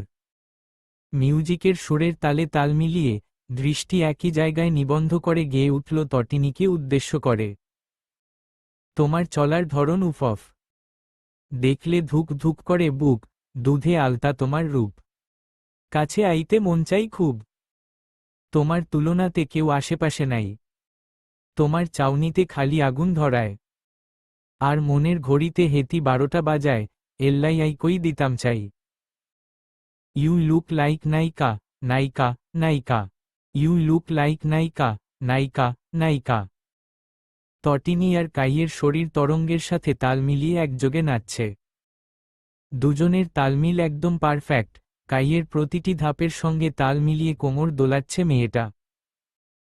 এই দৃশ্য দেখে আরজুর মুখে থেকে অজান্তেই বের হল, খাপে খাপ। রজনীগন্ধার মাতাল করা সুবাসে তটিনী আর কাইয়ের নাচের উন্মাদনা মিশে একাকার, ঠিক তখনই পুরো বাগান করতালির শব্দে ফেটে পড়ল। আরজু হৃদকে কোলে নিয়ে তাজিনের বাহু আঁকড়ে ধরে হাসিমুখে তাকিয়ে আছে। বন্ধুবান্ধবী তার খুশি, এটাই যেন তার পরম তৃপ্তির কারণ। তটিনী আর কাইয়ের পা থামতেই আবারও এক লহমায় নিভে গেল সমস্ত আলো। বাগানটি পুনরায় ডুবে গেল সেই নিথর নিকষ কালো আধারে। কেউ কিছু বুঝে ওঠার আগেই মিউজিকের ছন্দ বদলে গেল। উচ্চকিত তালের সেই গানটির বদলে এবার বেজে উঠল এক অদ্ভুত সুর। পুনরায় স্টেজ ঘিরে জ্বলে উঠল নীলাভসাদা আলো। তৎক্ষণাৎ হলের সবগুলো ফোকাস লাইট একযোগে জ্বলে উঠল স্টেজের ওপর। আর চোখের সামনে ভেসে উঠল এক দুর্ধর্ষ দৃশ্য। স্টেজে শারীরিকভাবে দাঁড়িয়ে আছে এলেক্স, জিমিন, মিরিন আর ইরিনা। চারজন তুড়ি বাজাতেই আলোড়ন তুলল মন মাতানো এক সুর। সুরের তালে তালে কোমর দোলাতে থাকে মিরিন আর ইরিনা। পরক্ষণেই জিমিন, মিরিন এবং ইরিনা তিনদিকে ছুটে বিচ্ছিন্ন হয়ে যায়। আকস্মাৎ মিরিন এবং ইরিনাকে সম্মুখে দেখে কিছুটা অবাক হয় তাজিন। আরজু কিন্তু তাদের সেসব নিয়ে ভাবার সময় দিল না। দুই রমণী এক প্রকার টেনে তুলে এনে বসায় ফারার পাশের সোফায়। ততক্ষণে জিমিন সায়েরকে টেনে এনেছে। সায়ের হতভম্ব হয়ে ওর ইশারায় নাচছে যেন। জিমিন সেই সুযোগের খুব ভালো করে ব্যবহার করল, এক ধাক্কায় সায়েরকে বসিয়ে দিল ফারার পাশে। হৃদ মায়ের কোলে থেকে নেমে মিমিদের সঙ্গে কোমর দুলাতে ব্যস্ত হয়ে পড়েছে। এবার আর আগের মতো কোনো দুষ্টুমিভরা সুর ভেসে এলো না, বরং এক আকর্ষণীয় অন্য ভাষার সুর ঝঙ্কার তুলল চতুর্দিকে। এলেক্স, জিমিন পাশে থেমে মাইক্রোফোন দুটো মিরিন এবং ইরিনার দিকে ছুড়ে দিতেই দুজন দক্ষ হাতে ধরে ফেলে। মিরিন সায়ের আর ফারার সামনে দণ্ডায়মান হয়ে দাঁড়িয়ে মিউজিকের সুরে তাল মিলিয়ে গেয়ে উঠল। হাতে মানানসই মেহেন্দি, লগে ব্র্যান্ডের দামি ওয়াচ। সরমর ঠেলায় রুমাল মুখে, শোতে দিলা নাচ। মিরিনের প্রতিটি ছন্দে পিছনে সেই ছন্দের সঙ্গে তাল মিলিয়ে ভঙ্গিমা প্রদর্শন করছে এলেক্স। দুটো লাইন যেতেই মিরিন থামে, তৎক্ষণাৎ ইরিনা তাজিন এবং আরজুর সম্মুখে দাঁড়িয়ে গেয়ে উঠল। নতুন বৌড়ে দেখতা, তান হারতে মারে ফাল। চান্দার লাখান কইন্না দেখিয়া দামান বেসামাল। সিলেটিয়া রঙিলা দামান যাইতা শ্বশুর বাড়ি, যাইতা শ্বশুর বাড়ি। চীনা পুরুষের গাল না চাইতেও লাল হয়ে উঠল। প্রতিটি গানের ছন্দ কি সুন্দর মিলিয়ে গেয়েছে এরা। গানের শেষ ধাপে এসে মিরিন, ইরিন সব ছেলেগুলোকে টেনে স্টেজে নিয়ে আসে। তটিনী সবার সম্মুখে যেয়ে বলে, আজ ফারার দিন, তাই তোমাদের ফারার জন্য পারফরমেন্স করতে হবে। তাজিনের অবস্থা কাহিল, সে আর নাচবে এটা তো অসম্ভব বিষয়। আর চোখে বউয়ের দিকে চাইল যদি তার বিবি জান তাকে কোনোভাবে বাঁচিয়ে নেয়, কিন্তু তার তাকানো দেখে আরজু আরও মুখ ফিরিয়ে নিল। তাজিন ভ্রুকুচকে চেয়ে রইল খানিকক্ষণ। তার ওইল্ড রোজ ধোঁকা দিল তাকে, এই বেইমানি তাজিন কখনোই মেনে নিবে না। ছেলেকে উস্কে দিবে বোনের জন্য, তখন বিবিজান তার বুঝবে মুখ ফিরিয়ে নেওয়ার কি জ্বালা। ভাবতে ভাবতে বাঁকা হাসল চীনা পুরুষ, কিন্তু সেই অদৃশ্যমান হাসির রেখা বাহিরে দৃশ্যমান হল না। আরজু মিটিমিটি হাসছে, সে নিজেও চাই তাজিনের নাচ দেখতে, তাই তো মানুষ তার কাচুমাচু মুখশ্রী দেখেও কিছু বলল না। চীনা পুরুষের নিজস্ব বাঙালি নারীর রহস্যময়ী হাসির রহস্য ভেদ করতে বেশি সময় লাগল না তাজিনের। বউ তার নাচ দেখতে চাই, বিষয়টা বুঝতে পেরেই তাজিন অধর বাঁকায়। এলেক্সের দিকে তাকিয়ে ইশারা করতেই এলেক্স বক্সের দিকে এগিয়ে যায়। তৎক্ষণাৎ বাগানের চারপাশে তৃতীয়বারের মতো আলোড়ন তুলল মনমাতানো এক সুর। সায়ের আর তাজিন হাতে মাইক্রোফোন তুলে নিতেই মাধুর্য মেশানো তরঙ্গোচ্ছ্বাসের মতোই ঝঙ্কার তুলল এক আকর্ষণীয় সুর। তাজিন আর সায়ের গানের তালে তালে এগিয়ে যায় ফারার দিকে, বোবা ফুলের দিকে দৃষ্টি নিবন্ধ করে দুই পুরুষ পুরুষালী মনমাতানো কণ্ঠে গেয়ে উঠল। তাদের গানের তালে তালে পা মেলাতে থাকে কাই, এলেক্স আর জিমিন। আরজু মন্ত্রমুগ্ধের মতো দেখে চীনা পুরুষের নব্য এক রূপ। তোমায় আমি পাইতে পারি বাজি হে। আসমানে তোর ছায়ারে কন্যা, জমিনের তোর বাড়ি। তাজিনের কণ্ঠ থামতেই সায়ের সুর তুলে ফারার দিকে চেয়ে। রূপ লইয়া তোর চান শুরু যে লাগছে কারাকারি রে, লাগছে কারাকারি। সায়ের আর তাজিনের কণ্ঠে সুর মিলিয়ে যেতেই পিছনে থেকে আবারও সুর ভেসে আসে, সবাই চমকায় কিন্তু প্রতিবাদ করে না। যতই হোক ফারাহ নেজিরের আপন বোন, এতটুকু অধিকার তো আছেই। মেঘের ভেলায় স্নান করো, রৌদ্রে শুকাও কেশ। বিজলি তোর মুখের হাসি চমকে উঠে দেশ রে, চমকে উঠে দেশ। তাদের নিখুঁত ছন্দ পুরো বাগানকে এক নব্য উন্মাদনায় ভাসিয়ে নিয়ে গেল। যেন এক রক্তিম মায়াপুরীর বুকে তিন পুরুষ নিজস্ব এক সাম্রাজ্য কায়েম করছে। ফারহ নির্বাক হয়ে দেখছে তার জন্য করা মানুষের আনন্দ উৎসব। মূর্ছা যাওয়া হৃদয়ে কিছুটা সুখ অনুভব করতে পেরে খুশি হল বোবা মেয়েটা। গান বাজনা খানিক্ষণ পূর্বেই থেমে গেছে, এখন সবাই সবার মতো হাতে মেহেদি লাগাতে ব্যস্ত। প্রফেশনাল মেহেদি আর্টিস্টরা সব নিপুণ হাতে ফারার দুহাত জুড়ে লতাপাতার নকশা আঁকছে। ফারা স্থির হয়ে বসে আছে, প্রাণহীন দৃষ্টি, আশেপাশের কোনো কিছুতেই তার তেমন একটা উৎসাহ নেই। তবুও সবার খুশির জন্য বসে আছে মেয়েটা। পাশেই দাঁড়িয়ে কাই তটিনীর হাত ধরে ঝুল খেলছে, তার একটাই আর্জি তটিনীকে তার নামে মেহেদি দিতে হবে। কিন্তু তটিনী তার আর্জি সাফ সাফভাবে প্রত্যাখ্যান করে দিয়েছে। দে না মেহেদি আমার নামে, এমন করিস কেন? আমার অমঙ্গল হবে বউ। কাইয়ের এমন উদ্ভট লজিকলেস লজিক শুনে তটিনী ভ্রুটা তির্যকভাবে উঁচিয়ে কিছুক্ষণ চেয়ে থাকে, অতঃপর বিরক্তিমাখা কণ্ঠে বলল, তুই কি খ বি স নাকি যে এমন উদ্ভট লজিক দেশ সা লা? তটিনীর এমন ঝাঝালো উত্তরে কাই দমে যাওয়ার পাত্র নয়। সে আরও এক ধাপ এগিয়ে তটিনীর হাতের একটা আঙুল টেনে ধরে আদুরে গলায় বলল, আমি খ বি স? আমিও তো তাই বললাম যে তুই খ বি স। তাহলে তুমি খ বি সি নি। আমি কেন খ বি সি নি হতে যাব আজব? কারণ আমি খ বি স। তোর খ বি স হওয়ার সঙ্গে আমার খ বি সি নি হওয়ার কি সাথ? কারণ খ বি শের বউ কখনো মানুষ হয় না। তটিনী আর কাইয়ের এই অদ্ভুত আর হাস্যকর তর্কের যুদ্ধ জিমিন এতক্ষণ মুখ বুজে সহ্য করলেও এবার আর ধৈর্য ধরে রাখতে পারল না। সে হাতে থাকা কোল্ড ড্রিঙ্কসের গ্লাসটা টিপোর ওপর সজোরে নামিয়ে রেখে কপালে হাত দিয়ে বসে পড়ল। তটিনী আর কাইয়ের দিকে একরাশ বিরক্তি নিয়ে তাকিয়ে চেঁচিয়ে উঠল, এই তোরা চুপ করবি? তোদের জন্য আমার চারপাশের সবকিছু এখন ক্ষোভিসময় লাগছে। সকাল থেকে তোদের ঝগড়া শুনতে শুনতে আমার কানের পর্দা ড্যামেজ হয়ে যাওয়ার দশা। কানের পোকা মেরে ফেলল সব।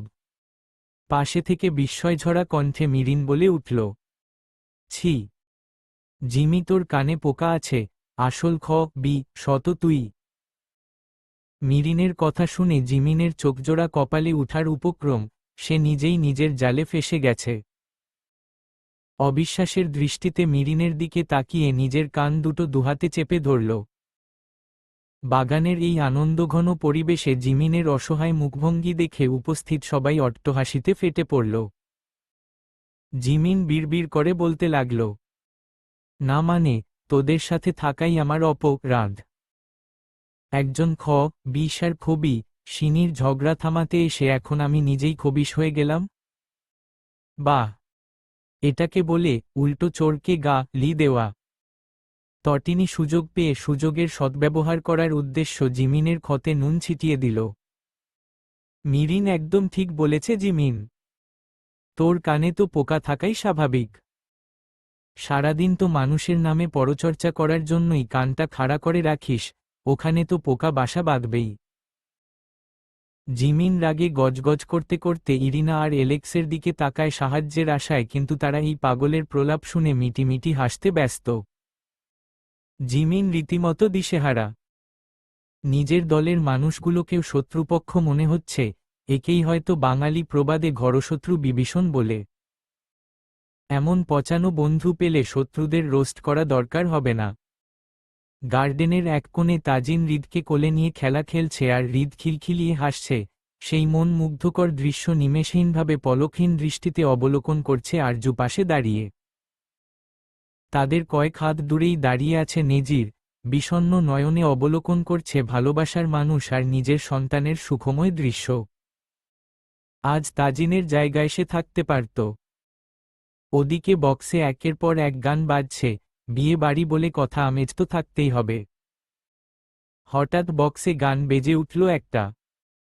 কার হাসিকে হাসে, কার কি চাওয়া যে, কার খুশি, কার প্রেম, কার হয় পাওয়া যে। গানের প্রতিটি সুর যেন নেজিরকে তুচ্ছ-তাচ্ছিল্য করছে। তার জীবনের প্রতিটি মুহূর্তকে বিদ্রূপ করছে, এত মিল হওয়া কি খুব জরুরি ছিল? নেজির আক্রোশে ফেটে পড়ল, এগিয়ে যেয়ে লাথি মেরে সব সাউন্ড বক্স ফেলে দিল। আকস্মাৎ তীব্র আওয়াজে সবার দৃষ্টি ঘুরে যায় সেদিকে। সাউন্ড বক্সের সেই বিকট আছড়ে পড়ার আওয়াজে বাগানের উৎসবমুখর পরিবেশটা যেন থমকে গেল। ধোঁয়াটে লাইটের নিচে সাউন্ড বক্সগুলো বিধ্বস্ত অবস্থায় পড়ে আছে, আর তার সামনে আক্রোশে কাঁপছে নেজির। তার বুকের ভেতর কয়েক বছরের জমানো হাহাকার নিয়ন্ত্রণহীন হয়ে গেছে। সবাই হতভম্ব হয়ে তাকিয়ে রইল নেজিরের দিকে। কারো মুখে কোনো কথা নেই। নেজির সবার দৃষ্টি বুঝতে পেরে বলল, আই এম সরি, আসলে আমার মাথা ব্যথা করছিল তাই ভুলে এমন করে ফেলেছি। আমি আরও বক্স আনিয়ে দিচ্ছি। বলেই আর এক মুহূর্ত সেখানে দাঁড়াল না। হনহনিয়ে বেরিয়ে গেল বাগান থেকে, হৃদের ভ্রুযুগল কুঞ্চিত হয়।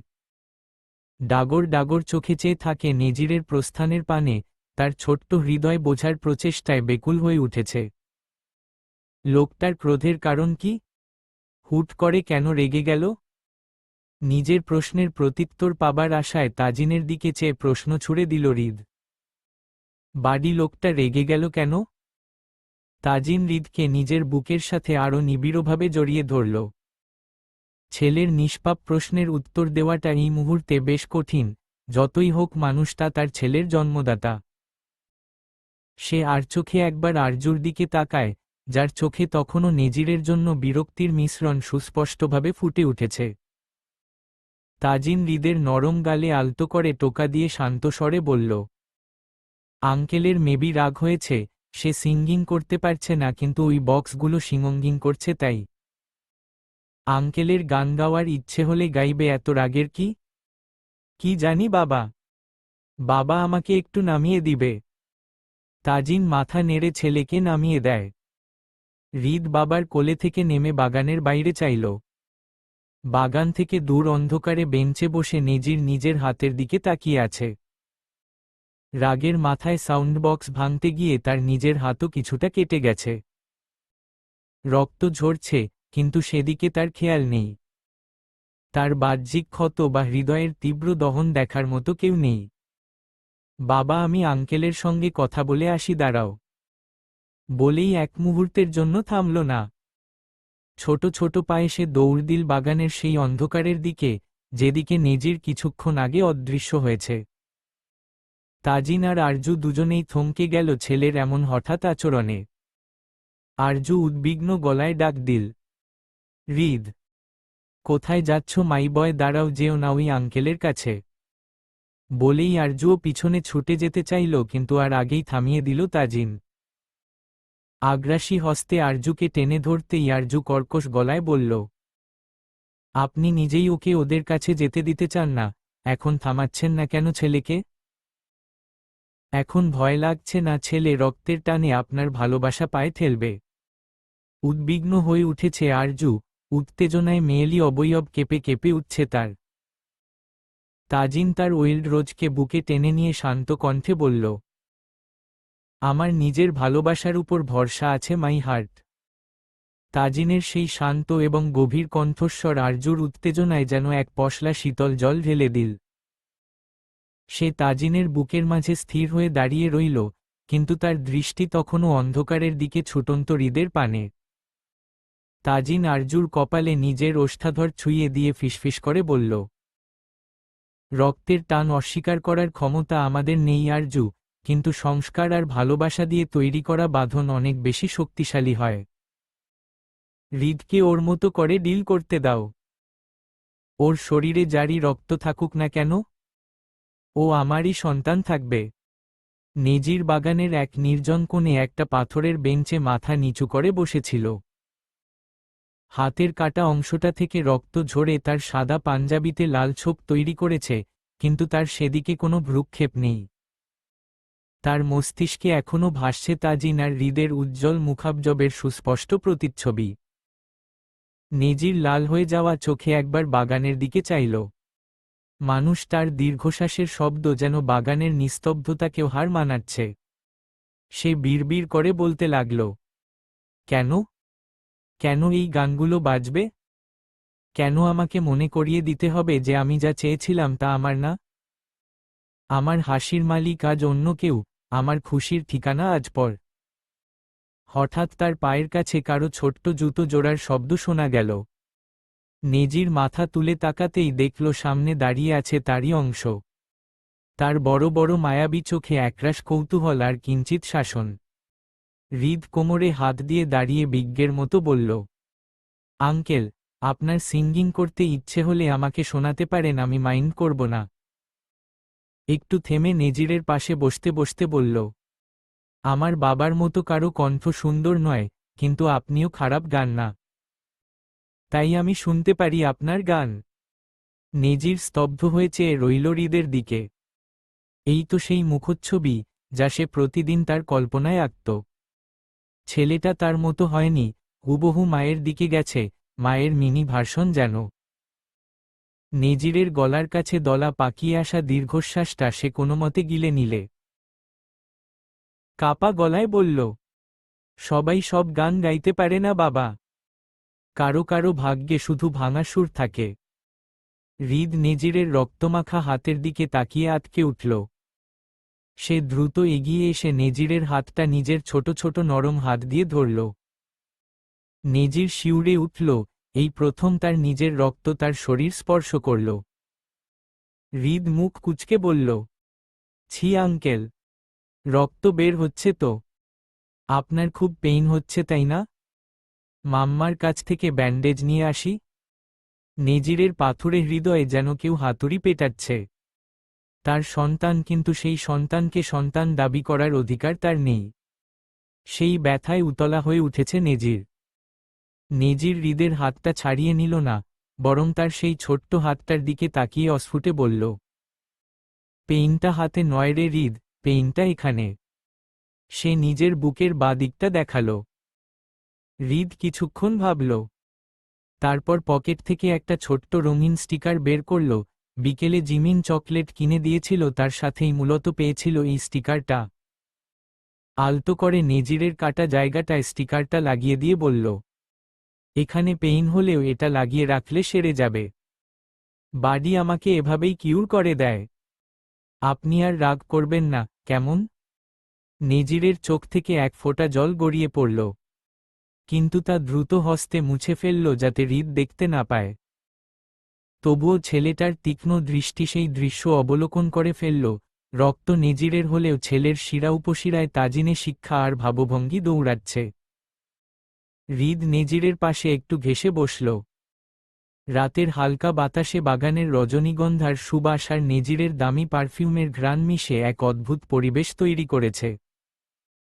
হৃদ নেজিরের চোখের কোণে জমে থাকা জলটুকু দেখেও না দেখার ভান করে তার কাঁধে ছোট্ট হাত রাখে, যেন কোনো অভিজ্ঞ সান্ত্বনাদাতা তার বন্ধুকে সান্ত্বনা দিচ্ছে।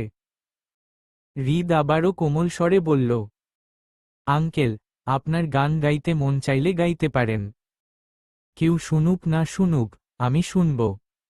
আমি কথা দিচ্ছি আপনার গানের সময় আমি একদম নড়াচড়া করব না। নেজির যেন বাকরুদ্ধ হয়ে গেল। এই শিশুটির সারল্য আর দয়া তার ভেতরের কয়েক বছরের জমানো বিষাক্ত দহনকে মুহূর্তে ধুয়ে মুছে দিতে চাইল। যে নেজির একদিন অহংকার আর আক্রোশের নেশায় অন্ধ হয়ে যে সন্তানকে তুচ্ছতাচ্ছিল্য করেছিল, আজ সেই সন্তানই তাকে জীবনের সবচেয়ে বড় শিক্ষাটা দিচ্ছে, ক্ষমা আর সহমর্মিতার শিক্ষা। নেজির ম্লান হেসে অস্ফুটে বলল, আমি যদি গান গাই বাবা, তবে সেই গানে যে কেবল বিষাদের সুর ফুটে উঠবে। তুমি কি বুঝবে সেই হাহাকার? হৃদ মাথা কাত করে ভাবল কিছুক্ষণ। তারপর বলল, পাপা বলে, গান হলো মনের কথা। আপনার মন যদি স্যাড থাকে, তবে স্যাড গানই হবে। তাতে সমস্যা কি? আমার স্যাড সংও পছন্দ, আমি গান। নেজিরের নিজের অজান্তেই নিজের অংশের মাথা হাত রাখে। নেজির চোখ বুজল, অতঃপর ধীরলয়ে, অনেকটা ফিসফিস করে গেয়ে উঠল এক বিরহী সুর, যা হয়তো বছরের পর বছর তার অবচেতন মনে জমা ছিল।